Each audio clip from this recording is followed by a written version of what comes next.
प्रत्येकाचं स्वप्न असतं कोकणात आपल्या स्वतःचं हक्काचं घर किंवा आपल्या हक्काचं एक फार्म हाऊस असावं आणि ही जागा त्यासाठी एकदम परफेक्ट आहे.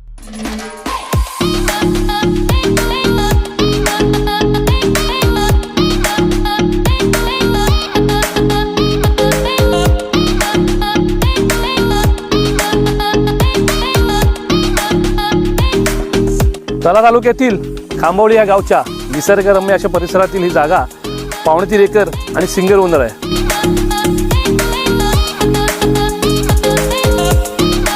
हा रस्ता आणि ही जागा एकदम आजकालच्या नवरा बायकोसारखे जवळ आणि चिकटून आहेत. मुंबई दिघी हायवे या जागेपासून फक्त आणि फक्त 200 मीटर अंतरावरती. कोकणची शान असलेला मुरुड जंजिरा किल्ला या जागेपासून